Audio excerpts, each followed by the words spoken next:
Hey guys, Adam here with AmericanMuscle.com, and today we're taking a closer look at and installing the MP Concepts Demon Style LED Halo headlight inserts available for the 2015 and newer Challenger.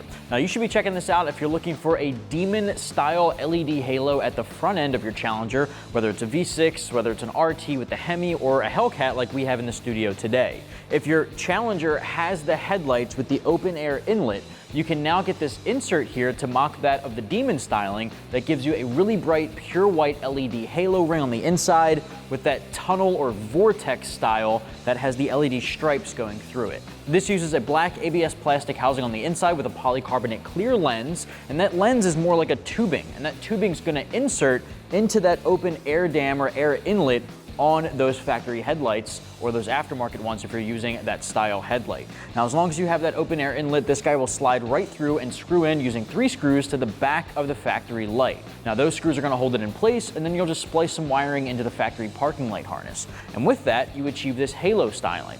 Now, the halo LEDs are actually seated all the way in the back of the housing behind the air inlet, and it's going to shoot that LED light through that polycarbonate tubing, giving you that vortex or tunnel vision effect. Now, this uses a pure white LED around 5000 K color temperature, and this is going to come on in conjunction with your factory halos that surround the low and high beams, and it's something that's just going to give you a really aggressive, pretty unique styling at the front end, again, mocking that of the Demon styling. Now, this one's going to come in right around $300 for the pair. You don't have to do any modification to the factory headlights. As long as you have that air inlet, it'll screw into the back of the headlight housing, and then you just got to do a little bit of splicing. Now, even though this is an inserting into the factory air inlet on your factory headlights, you are still going to be able to use that as an air inlet. The housing actually has an open hole throughout the entire thing. The LEDs surround it, but you have the air coming in and the air coming out inside the engine bay. So even though you're inserting something into that air inlet, the air inlet is still completely functional with this inserted. With that said, the install, I'm giving 2 out of 3 wrenches on our difficulty meter. The front bumper does have to come off in order to get the headlights out, in order to gain access to the back of the headlight and the wiring from there. Now, wiring is really simple. There are quick splice connectors included in the kit, so really all you're doing is clamping onto the factory wiring once you figure out which wires are your power and ground, and I'll walk you through what that looks like in just a little bit. Overall, it'll take you 3, maybe 4 hours from start to finish, depending on your personal experience, of course. We're using a lift in our set, which makes life a whole lot easier. If you're working on the ground in the driveway at home, you do have to get the factory splash shield or belly pan off underneath of the engine bay. That can be a little bit tricky with the lack of space working on the ground. If you can get the front end supported up in the air a little bit in the driveway, you should have a little bit easier of a time getting that done. I'll walk you through the entire process here, guys. What do you say we get started? Tools used in the install include an impact gun, a couple of different size extensions, 7, 8, and 10 millimeter deep sockets, a universal swivel joint is recommended, Phillips head screwdriver, pliers, and a panel removal tool. First things first, we got our Challenger up on our lift. Now, if you're working in the driveway at home, you just want to support the front end, get it up a little bit off the ground just to make your life a little bit easier. Grab a 7 millimeter deep socket. We're going to remove a bunch of the screws holding on our factory splash shield. Now, we're working on a Hellcat today. Same thing's going to apply for the non-Hellcat versions, of course. Yours may be a little bit less intimidating since this is a little bit more aggressive than your traditional RT or something like that. So it may look a little different, but the same rules apply. Remove all of the screws holding on that factory splash shield, starting with our 7 socket.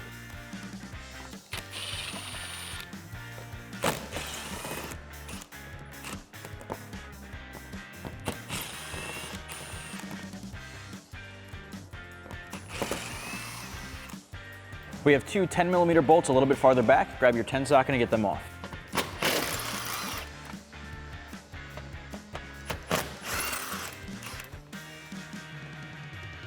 Next, we have on both sides 3 plastic push pin clips we have to pop off. Grab a panel removal tool or something similar and get these guys out of the way, and then you'll just repeat that on the other side.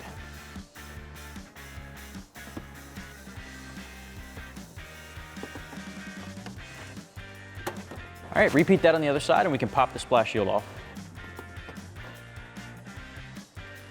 Next up, we lowered the vehicle a little bit down on our lift. We're gonna go in the wheel well area, starting on our passenger side. I've turned the wheel in a little bit to easily access some of the push pin clips on the inside. Ours are missing, but you should have 3 one-time use plastic rivets there. They pop right out, so you can pull back on this and they'll snap out of place. They look like that right there. So once you have that out of the way, you have a 10 millimeter holding on this corner of your chin spoiler. So you want to get that out of the way. And then we have one more that I'll talk about in a second. Grab a 10 socket. I'm going to use my swivel just because this is a little tight, and get that off.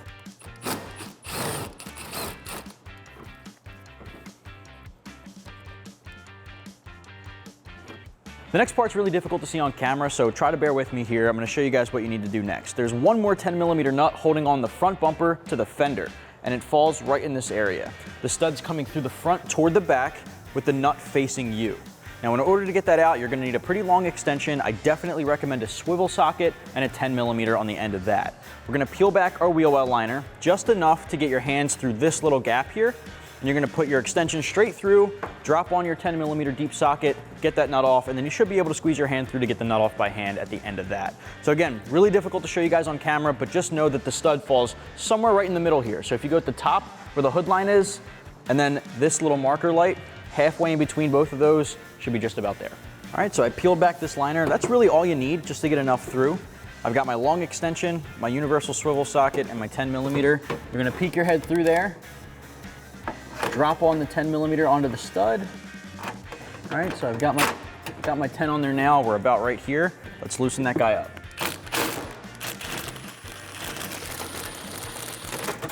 All right, once you have it loose, pull that out. And you should just be enough, it should just be enough to get your hand through. All right, and there you have it. Here's the 10mm nut, and again, it's back here. All right, so next you want to repeat that, of course, on the other side in that other wheel well. It's the exact same process. Then we're going to bring our car back to the ground and work onto the hood. Next, we have our radiator shrouds we have to get off. There's two pieces. Start on the driver's side, lift up to unlock in the corner here, and pull it out from the hood latch and set that aside. All right, same thing on the other side. Next, we have a couple of black push pin clips underneath of the shroud that we have to get off, holding on at the top of our front bumper. We don't have to worry about the ones that are on the paint match section, just the plastic black.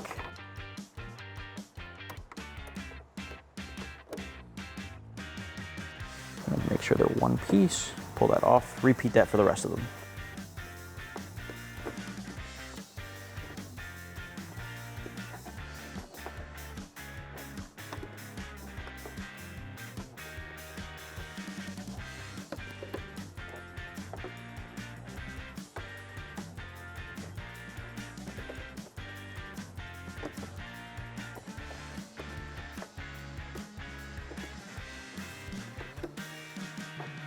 Now my hands might be blocking this once we're getting it off, but there's a 10mm nut in the corners right above the headlights where the bumper meets the fender, right across this line here. You can see that tucked in there.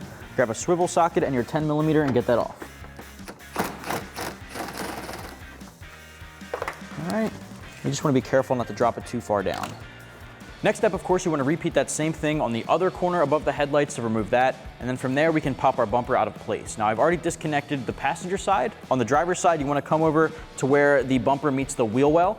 And you just want to pull to disconnect, just like that.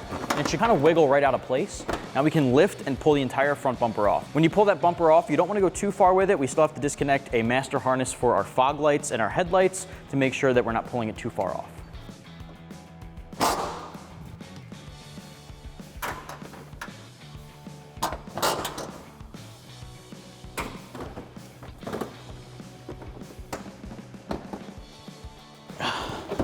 Just pop that right down. Now it's actually our marker lights that we have to disconnect, but if you have fog lights, you'll disconnect those as well. The marker lights come up, lift up on the red locking tab, pinch and disconnect, repeat on the other side. With both sides disconnected, set your bumper aside. Now removing the headlight is pretty simple. 3 8mm bolts or Torx screws. If you want to use a Torx socket, if that's easier for you, you can use both. We're going to get it off on our driver's side first, and then you'll just repeat the same process on the other side. I'm going to use a pretty long extension here. There's 2 at the bottom, 1 at the top.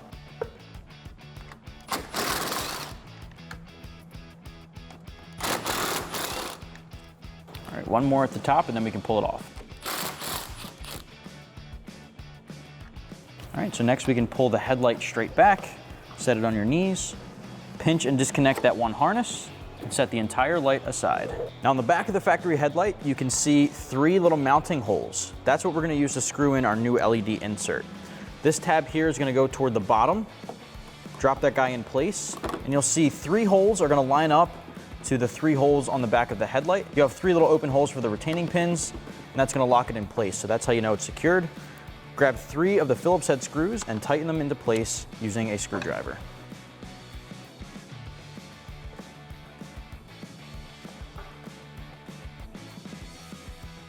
You don't want to use an impact gun, you want to use a screwdriver because you're screwing a metal screw into a plastic housing and you don't want to strip it or crack it, so you want to go carefully and slowly.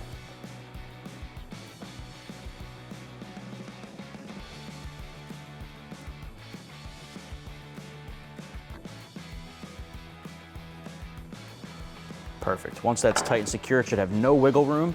We can put the headlight back into the vehicle and splice in our wires. All right, next up we have our headlight propped up on my lap here. We got it really close together. You don't want to plug it in just yet, just because you want to have a little bit more free range with the harness. We're going to do some splicing. On the back of the LED, you have a black and a red. Black is your ground, red is your power. So you have to be spliced into very specific wires on the back of the factory harness. Now on this harness, or on this connector, there's a lot of wires coming out of the back of it. We want to isolate 2 of them in particular. Looking at the bottom row here, when you're looking straight down, you can see that the bottom row has a lot more wires than the top row. If you flip this over, this top row here only has 2 wires coming out of it, black and white with a pink stripe. This black on the bottom row, the row that only has the 2 wires coming out of it, is going to be your ground. Not the black wire coming out of the bottom row that has all of the wires. This is not the wire we're going to splice into. This black wire on the bottom with only 2 wires coming out of that side. That's going to be your ground. So black is going to splice into black there. So on the back of the LED, grab that black wire, those are going to splice in. Now for the power, it's a little bit trickier. You want to look at the row with all these wires coming out of it. From the left to the right, you want to count 1, 2, 3. You should have a white wire with a dark brown, almost black looking stripe going through it. The white wire with that brown stripe is your power. So that red wire on the back of the LED is going to splice into the white wire with the brown stripe.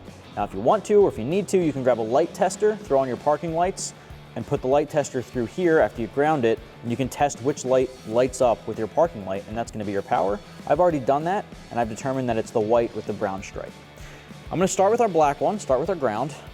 I'm going to take a quick splice connector included in the kit. I'm going to hook that guy onto the factory harness and just pinch it shut a little bit.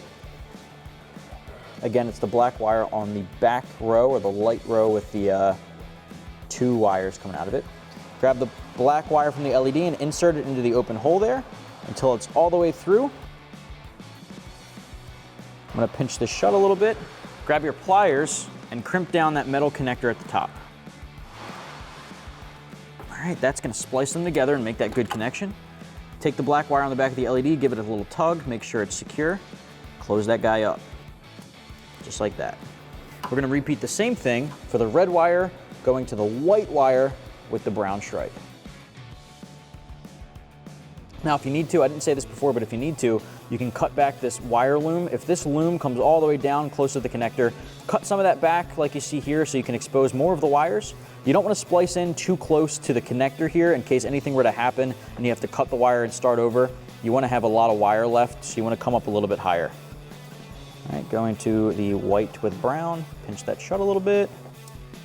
Take your power or your red wire from the LED and insert. Make sure it's far enough in that it gets a really good connection. Crimp that down. Close her up.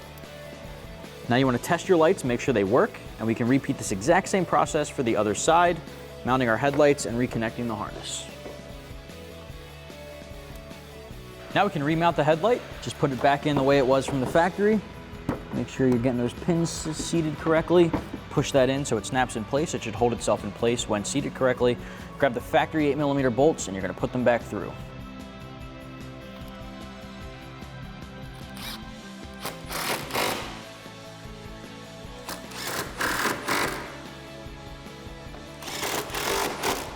Repeat that on the other side. We can put our bumper back on, reassemble everything, and you'll be good to go. All right, once you knock that out on the passenger side, bring your bumper really close to the body so we can plug in our marker lights. All right, plug those marker lights in. Make sure they're seated all the way down. Once you have that completely seated and you hear it click, push down the red locking tab. Repeat on the other side. From here, one side at a time, bring your bumper up into place. Just be careful that you don't damage your factory paint. Just like that. Same thing on the other side. For these corners, you want to lift out and hook it in. And then you pop them back into place. Same thing on the other side, and we can start putting our bolts back in. With the bumper back in place and you make sure that everything is secure, grab your 10mm nut. We're gonna go back into this corner right here above our headlight. All right, you wanna get that threaded in by hand, a couple of threads. Then you wanna grab your swivel socket and your 10 deep and tighten it down. Okay, repeat that on the other side. Let's put those black push pin clips back into place. Should be 6 of them.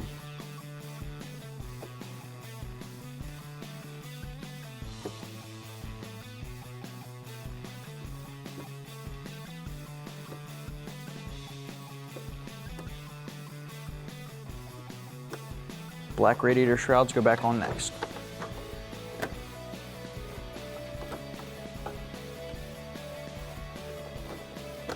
All right, let's put it back up in the air and do the bolts in the wheel well. All right, back up in the wheel well area, you want to peel that liner back, take the nut, and you want to carefully thread it on by hand onto that stud. Now you only have to get it on a couple of threads. You can really do it with your little pointer finger. Just spin that guy on. Once you do, grab your extension, swivel socket and 10mm and tighten it down.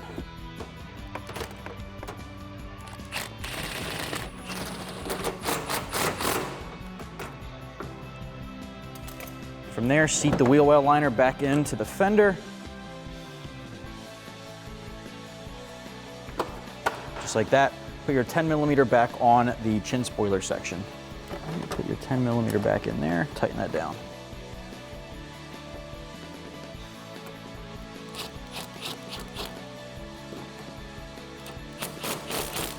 Perfect.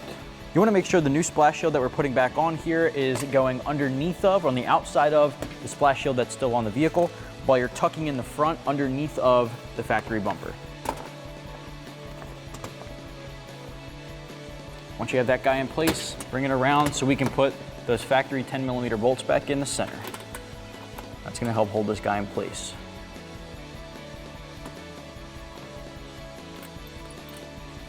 Grab your 10 socket and tighten them down. Grab those factory 7mm screws and put them back through.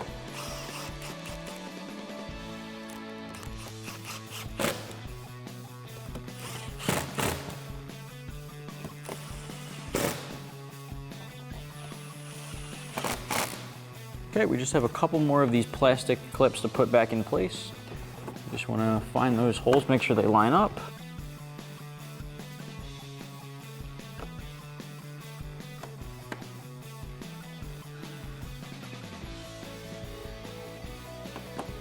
All right, repeat that on the other side and you're good to go. That's gonna wrap up my review and install for the MP Concepts Demon Style LED Halo headlight inserts for the 15 and newer Challenger. Get yours right here at AmericanMuscle.com.